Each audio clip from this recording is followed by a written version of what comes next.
L'invité du jour est le docteur Stigmata Tenga. Elle nous vient de la Tanzanie et est la présidente du réseau africain de philanthropie.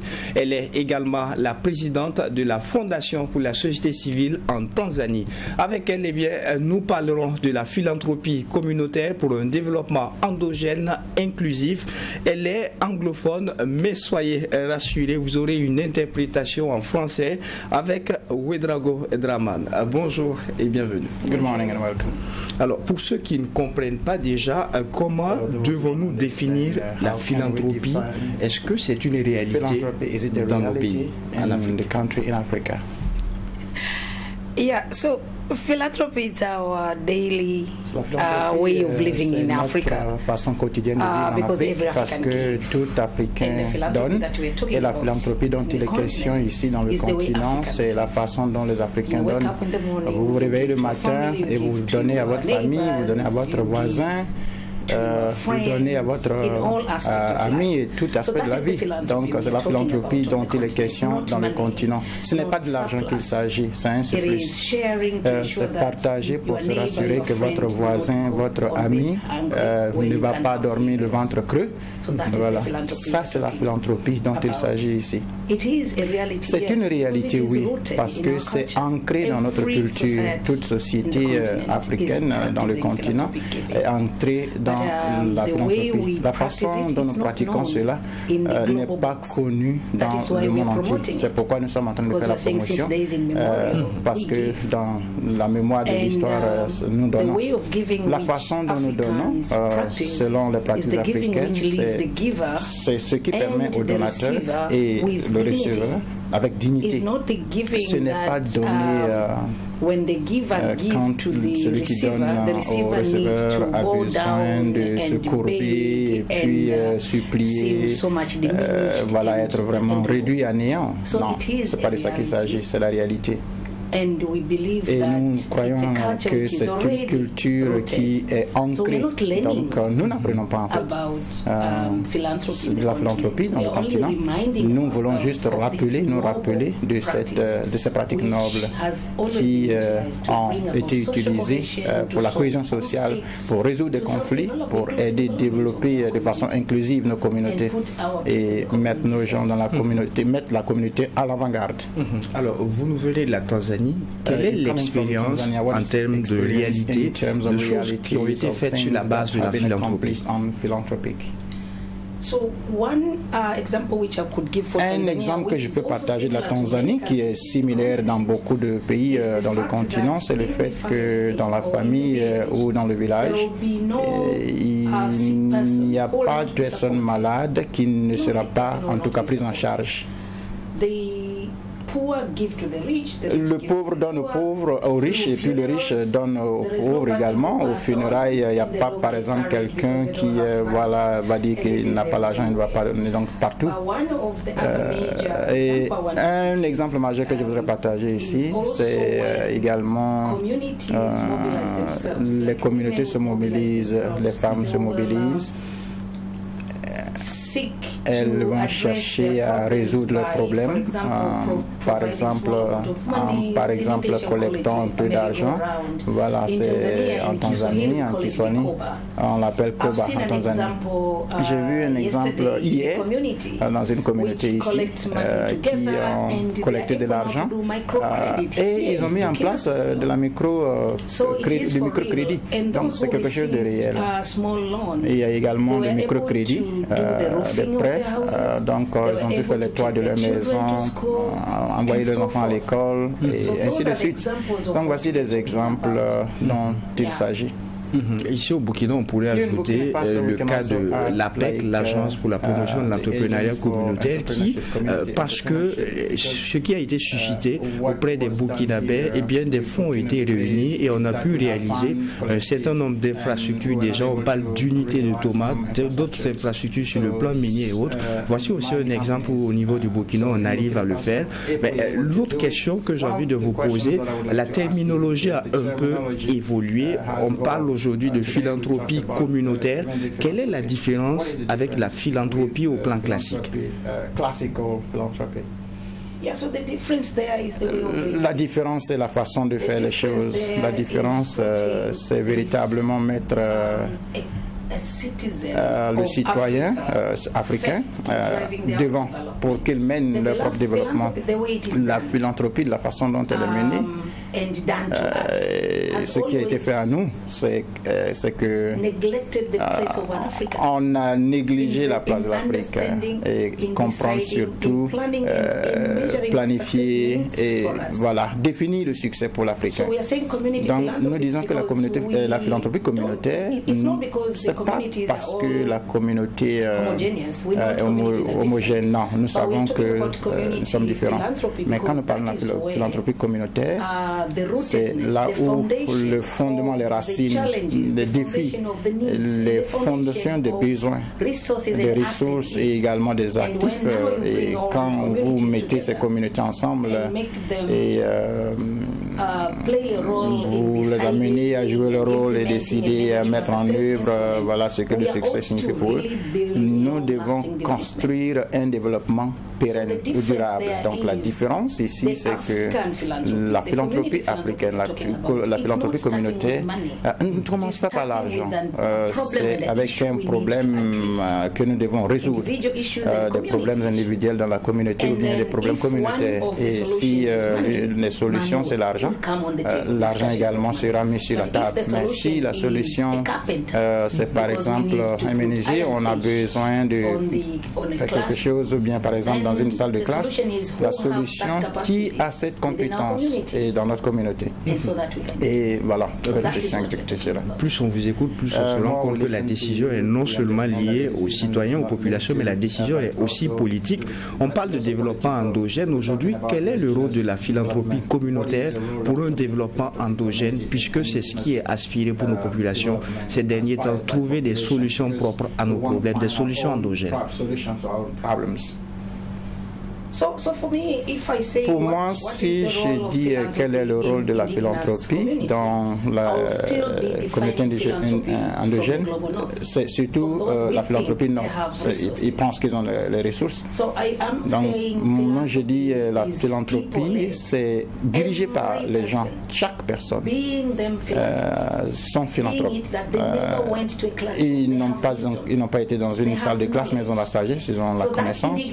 Donc, cette connaissance indigène, la façon de répondre aux défis et cette façon de répondre aux crises. Par exemple, il y a très peu de personnes qui vont se référer comme marginalisées ou bien pauvres ou indigènes qui sont morts de Covid parce qu'ils ont leur façon de répondre. Et ça, c'est la communauté, c'est la philanthropie communautaire.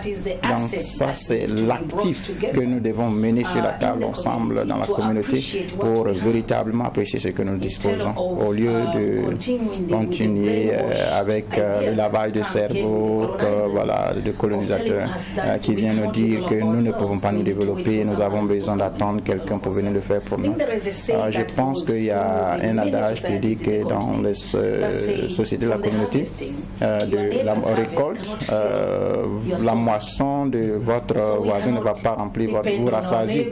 Voilà, on ne peut pas dépendre de la moisson de notre neighbor. Donc nous également, nous devons cultiver parce que nous avons plus de ressources que quiconque. Des gens, de ressources en termes de personnes, actifs, sagesse et beaucoup d'autres. Alors, on se rend aisément compte, dans nos coutumes, dans nos traditions, la philanthropie a débuté avec justement tout ce qu'on a eu dans notre continent avec nos ancêtres et tout.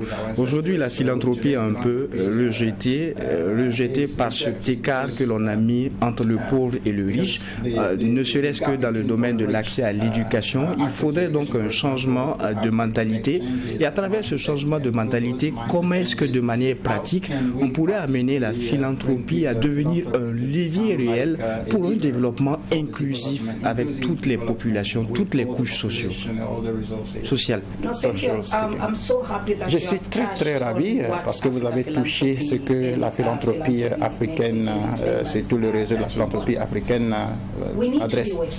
Il faudrait que nous travaillions ensemble parce que Nous sommes tous des acteurs et des parties prenantes et nous avons des responsabilités à jouer pour adresser les défis communautaires, la façon dont les communautés veulent résoudre les problèmes et également la façon dont la communauté souhaite véritablement mener ce changement et résoudre les problèmes.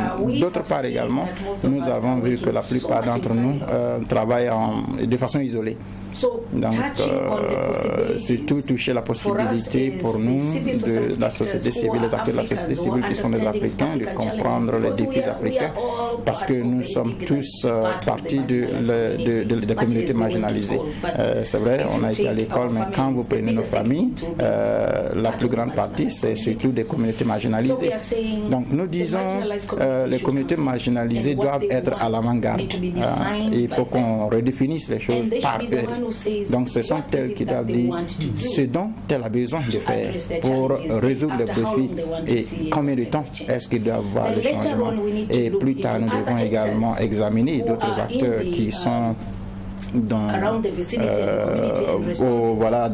la communauté pour apporter leur concours. Donc, ce dont il s'agit ici, en résumé, c'est la relation entre la société civile, les acteurs de la société civile et d'autres donateurs individuels et également institutionnels, y compris la communauté internationale et également les entreprises qui sont dans nos pays respectifs, de travailler ensemble en connectant les gens à travers leur communauté, les entreprises, le business et également le public. À qui incombe cette responsabilité? Est-ce aux décideurs politiques ou est-ce aux organisations de la société civile ou est-ce qu'il s'agit d'organisations comme le réseau que vous dirigez pour la philanthropie?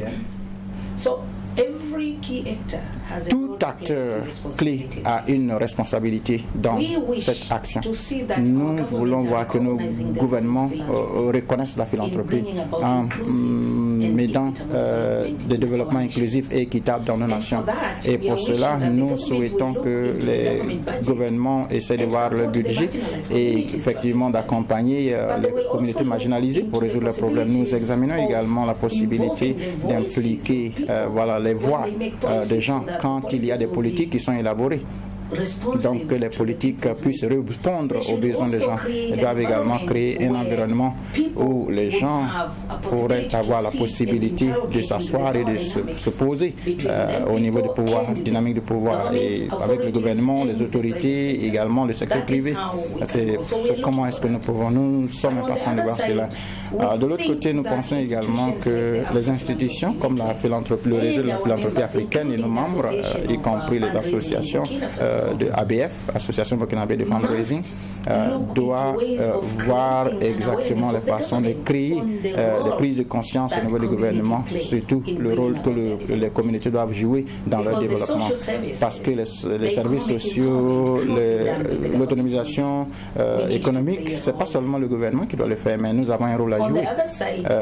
D'autre part, nous voulons que nos institutions soient fortes, suffisamment fortes, afin qu'elles puissent rappeler aux Africains qui ont des ressources accumulées comparativement aux autres, de pouvoir rendre cela à la communauté.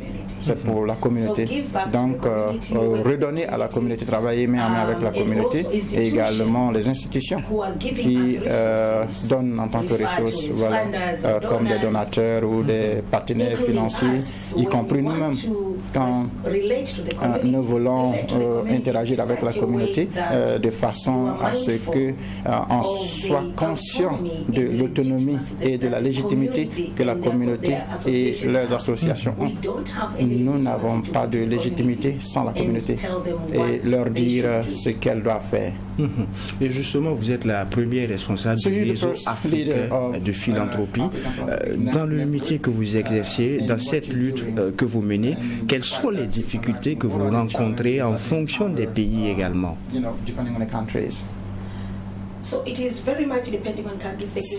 Merci beaucoup pour cette question. Je pense que l'élément majeur, selon les recherches que nous avons menées dans les pays et avec les pays membres, parce que nous avons nos membres actuellement et les bureaux fonctionnent dans 51 pays du continent. Ce que nous savons et les défis que nous voyons qui pourront nous aider à remporter la victoire et également les échanges, c'est un environnement propice pour ces pratiques de prospérer. Et cet environnement favorable ou propice, nous pouvons, dans ces 5 domaines au niveau des autorités, le premier, surtout, c'est comment est-ce que les gens, les mouvements et les sociétés sont enregistrés officiellement.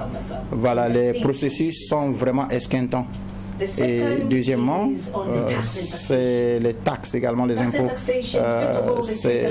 Ça prend beaucoup de ressources communautaires et de gens. Et de l'autre côté, n'aide pas les gens, surtout les individus qui n'ont pas suffisamment de ressources de pouvoir rendre, parce qu'il n'y a pas de motivation selon ce qu'ils donnent, surtout le développement communautairement. Voilà, et ils gardent cela pour leurs activités ou leurs entreprises. Troisième domaine où nous pensons que nos gouvernements peuvent nous aider, c'est la mobilisation des ressources. Nous devons être en mesure de mobiliser des ressources au niveau interne sans vraiment de difficultés ou des obstacles. Et nous voulons également pouvoir mobiliser des ressources externes avec des procédures limitées, parce que dans la plupart des endroits où nous allons pour la mobilisation des ressources dans le continent et même dans notre propre pays, vous devez rapporter aux autorités gouvernementales et doivent décider de ce que vous devez faire. Et si nous prenons le gouvernement directement, ça va aller peut-être quelques secteurs qui mettent sur le développement de ces infrastructures. Mais nous pensons que la plupart des gens avec qui nous travaillons, ils ont besoin des infrastructures un peu soft, leur capacité de pouvoir se faire entendre, d'articuler ce qu'ils veulent, et capacité d'être sobre et de choisir le leader qu'ils veulent, et également de poser des questions, ce que les leaders leur apportent. Donc ça c'est un autre domaine, la mobilisation des ressources. Les deux autres sont presque transversaux et ça se voit dans tous les pays où on travaille avec le membre. Il y a l'engagement politique avec les gens. Maintenant, les politiques n'engagent pas nécessairement les gens. Donc, c'est vraiment redondant. Engager les gens et créer des processus de revue et la planification jusqu'à la mise en œuvre de politiques et la coordination des politiques. Et le dernier, mais pas le moindre, parce que le secteur croît et les institutions sont en train de se développer. Nous voyons de façon croissante la supervision du gouvernement. Ne fais pas ceci, ne fais pas cela. Donc si vous me dites ne fais pas ceci et moi je veux répondre aux besoins par exemple des enfants de ma communauté, ça ne va pas marcher. Donc ces 5 domaines sont vraiment demandés de nos gouvernants et les autorités. Les gouvernants doivent réellement examiner cela et voir, créer des espaces pour que nous puissions échanger, informer sur ce que les communautés veulent. Et il faut être vraiment disposé à écouter et équilibrer le pouvoir. Voilà, ce transfert de pouvoir aux gens. Et de l'autre côté, on a également besoin de ramener cela sur la table où les individus qui ont des ressources au sein des communautés et ceux qui ont des ressources externes peuvent décider de travailler avec nous comme partenaires, d'examiner d'autres espaces d'accompagnement qui sont aussi importants, les infrastructures soft et également la mentalité des gens de la colonisation qui nous a dit que si vous avez par exemple une peau noire, il n'y a pas de raison que vous réfléchissez comme il se doit. Donc ce sont des domaines qu'il faut mettre l'accent parce que si nous ne nous élevons pas nous-mêmes et de pouvoir l'autonomie à nos institutions communautaires, il aura moins de légitimité au niveau des gens et dans la prise de décision. Vous avez parlé de l'engagement politique qui prime sur tout. Il faut que la décision soit d'abord politique pour qu'on puisse la mettre en œuvre et l'impacter sur les populations. Aujourd'hui, quel est votre regard sur l'exemple qui est donné par les pays du Sahel, qui essaient d'afficher une certaine souveraineté et qui essaient de mettre en priorité les solutions endogènes face à ce qu'elles ont comme difficulté au plan économique, au plan sécuritaire, sur tous les aspects? Qu'est-ce que vous pensez de cela? C'est une position très importante. Et les gens de la Sahel, du Sahel plutôt, il faut les écouter. Il y a des gens du Sahel qu'il faut impliquer dans des endroits où, dans des espaces où les décisions sont prises le concernant. Sur le développement, il faut que leur voix soit entendue. Il n'y aura pas de développement sans les gens, eux-mêmes. C'est pas taillé sur mesure. Et si tout le monde n'est pas représenté sur la table, il y aura quelqu'un qui est abandonné ou mis de côté. Au Sahel, moi je suis très ravi des mouvements qui sont en train d'émerger, qui accompagnent la jeunesse, de voir qu'il y a de l'espoir dans leur propre communauté et de voir également qu'ils peuvent prospérer si ils investissent dans leur communauté. Pour moi, je pense que maintenant nous devons relayer les voies communautaires, les besoins communautaires avec les politiques nationales où il y a un hiatus. Nous devons parler à nos autorités qui élaborent les politiques pour que ces écarts soient pris en compte dans le processus d'élaboration des politiques et établir également des liens dans les voies des gens au-delà des nations, parce que nos nations adaptent les politiques qui sont des politiques rigides. Mais souvent on ne pose même pas de questions, on ne sait même pas ce qu'ils ont ratifié comme politique. Et il faut, si vous avez ratifié ceci, Monsieur le Président, pour les gens, et il faut le ramener à la maison. Permets-nous de savoir comment est-ce que nous pouvons engager les gens pour accompagner ce que vous avez ratifié comme politique. Et au-delà de cela, il faudrait que nous travaillions étroitement avec les organisations régionales au développement. Nous avons toujours dit qu'il n'y a pas de gain, par exemple, au niveau des institutions ou bien de la société civile, qui sont non politiques. Mais la vie même est faite de politique. Elle est politique, en fait. La vie, c'est la politique. Donc, si vous n'avez pas de représentation, une véritable représentation sur la table de prise de décision qui réclame que vous réclamez que vous n'êtes pas politique, vous perdez. Et nous avons perdu depuis longtemps. Donc je pense que c'est pas notre erreur, mais c'est la façon dont le développement est conçu. C'est la façon dont le développement est fait. Nous voulons changer les choses. Alors le temps qui nous est accordé est pratiquement en train de s'achever. Qu'est-ce que vous avez à dire à l'endroit de nos auditeurs qui nous écoutent à la radio, au Watt FM actuellement et aussi à la télévision et sur nos plateformes digitales comme YouTube et Facebook? Qu'est-ce que vous avez à leur dire afin de les pousser encore plus à se mettre dans la philanthropie pour un développement harmonieux et inclusif du Burkina Faso et du continent tout entier? Philanthropie, Burkina Faso. Pour moi, il y a deux choses. Le premier, il faut faire partie de la conversation. Nous devons, au Burkina Faso et dans d'autres parties de l'Afrique, nous avons des institutions comme ABF, Association burkinabé de fundraising, qui a déjà adapté cette approche, qui est disponible pour travailler avec beaucoup d'acteurs possibles. Il faut faire partie de ces conversations-là afin que vous puissiez apprendre comment vous engager, apprendre ce qui fonctionne, ce qui ne marche pas. Donc ça, c'est un aspect. Il y a une rencontre demain.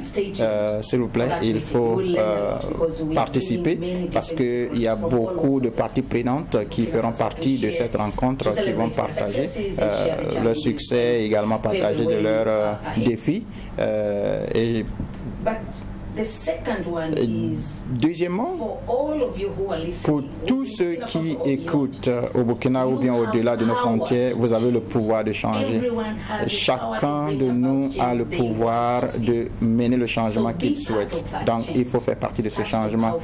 Il faut commencer à être le champion de votre changement selon votre propre perspective. Thank you for accepting this invitation from the leading media in Burkina Faso. Thank you. Thank you. Merci beaucoup. Merci également à vous, auditeurs et téléspectateurs des médias leaders à Trui TV et Watt FM, ainsi à Seul FM, donc ce numéro du DEJ Matinal Info que j'ai pris plaisir à vous présenter. En attendant de vous retrouver, Dieu voulant, pour un autre numéro, eh bien, non seulement portez-vous bien, mais aussi et surtout que Dieu bénisse le Burkina Faso.